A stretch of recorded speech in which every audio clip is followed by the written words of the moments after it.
এবং খাওয়ার সময় আল্লাহর স্মরণ ভুলে যাই না, কারণ এটাও আল্লাহর নির্দেশ। তারপর তিনি আবার বললেন, আমি প্রতিটি লোকমা খাওয়ার পর আলহামদুলিল্লাহ বলি, কারণ এটাও আমাদের রাসূলের সুন্নাহ। আমি খাওয়া শুরু করার আগে আমার হাত ধুয়ে নেই এবং খাওয়ার শেষে হাত ধুয়ে পরিষ্কার করি এবং আলহামদুলিল্লাহ পড়ি। এ কথা শুনে বাহলুল উঠে দাঁড়ালো এবং নিজের চাদর ঝাড়া দিয়ে শায়ককে বললেন, তুমি মানুষের পীর এবং মুর্শিদ হতে চাও, অথচ তুমি এখন পর্যন্ত খাওয়া দাওয়ার আদবই জানো না। এই কথা বলে বাহলুল সেখান থেকে চলে গেল। শায়েখের অনুসারীরা বললেন, হযরত, এই ব্যক্তি একটা উদ্ভ্রান্ত পাগল, দেখুন আপনার প্রজ্ঞাকে সে কতটা অসম্মান করলো। শায়েখ বললেন, হ্যাঁ, সে পাগল, কিন্তু তার কাজের ক্ষেত্রে সে অনেক জ্ঞানী, আমার থেকেও অনেক জ্ঞানী, এবং বুদ্ধিমানদেরকেও নাস্তানাবুদ করে দেয় তার জ্ঞান গর্ভ প্রতিটি কথা। এর কাছ থেকে সত্য জানা উচিত, সে মিথ্যা বলছে না। শায়খ বাহলুলকে অনুসরণ করতে লাগলেন মরুভূমির ভেতরে। বাহলুল চলতে চলতে একটা নির্জন স্থানে পৌঁছে যায়। এক জায়গায় বাহলুল গিয়ে আবার বসলো। বাহলুলকে গাছের নিচে পুনরায় আবার বসলো। বাহলুলকে গাছের নিচে পুনরায় আবার বসতে দেখে শায়খ বাগদাদি তাড়াতাড়ি তার কাছে পৌঁছে গেলেন। বাহলুলের একটা ব্যাপার ছিল কি, তিনি মুহূর্তে সবকিছু ভুলে যেতেন। তো তিনি শায়েখকে কিছুক্ষণ আগে দেখেছিলেন ঠিকই, কিন্তু দ্বিতীয়বার আবার দেখে একই প্রশ্ন করলেন, আপনি কে? শায়েখ উত্তর দিয়ে বললেন, আমি জুনায়েদ বাগদাদি, যে খাবারের আদব জানে না। বাহলুল বললেন, আচ্ছা ঠিক আছে, কিছুক্ষণ আগে তো আপনার সাথে কথা হয়েছিল। আপনি হয়তো খাবার আদব জানেন না, কিন্তু কথোপকথনের আদব অবশ্যই জানেন। শায়েখ উত্তর দিলেন যে, হ্যাঁ, তা জানি।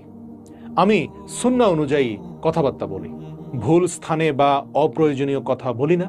শ্রোতাদের বোঝার ক্ষমতা আন্দাজ করে আমি আল্লাহর বান্দাদেরকে আল্লাহ ও রাসূলের নির্দেশের কথা বলি। আমি খেয়াল রাখি আমি যেন অতিরিক্ত কথা না বলি, যাতে মানুষ আমার প্রতি বিরক্ত বোধ না করে। আমি জাহেরি ও বাতিনি উভয় জ্ঞানের দিকে নজর রাখি। এছাড়াও শায়েখ কথোপকথনের আদব কায়দা সম্পর্কিত আরও অনেক হাদিস কোরআনের কথা শোনালেন। বাহলুল বললেন, খাওয়ার আদব না হয় বাদ দিলাম, আপনি তো দেখছি কথা বলার আদবও জানেন না।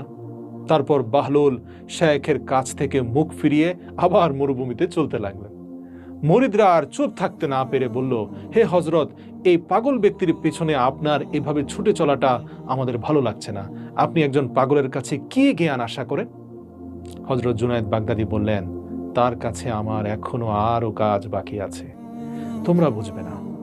এরপর শায়েখ আবার বাহলুলের পেছনে রওনা দিলেন। বাহলুল থেমে গিয়ে পেছন ফিরে শায়েখকে দেখে বলল, আপনি খাওয়া দাওয়া আর কথা বলার আদব জানেন না, ঘুমানোর আদব নিশ্চয়ই জানেন। শায়েখ বললেন, হ্যাঁ জানি। আমি যখন এশার নামাজ ও দোয়া দরুদ পাঠ শেষ করি, তখন আমি শোয়ার ঘরে চলে যাই। এই কথা বলে শায়েখ ঘুমানোর ওই সকল আদব সম্পর্কে বললেন যা আল্লাহর রাসূলের হাদিস থেকে তিনি জানেন। বাহলুল বললেন, বোঝাই যাচ্ছে আপনি ঘুমানোর আদবও জানেন না।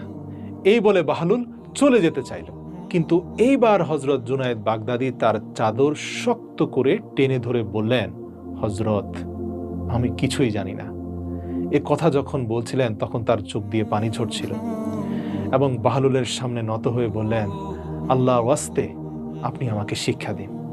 এবার বাহলুল সুন্দর করে স্থির হয়ে বসল এবং বলল, আপনি যা কিছু বললেন এই সবই পরের বিষয়, এগুলোও জ্ঞান, এগুলোর প্রয়োজন আছে, কিন্তু আসল জিনিস থেকে না আপনি অনেক দূরে রয়েছেন।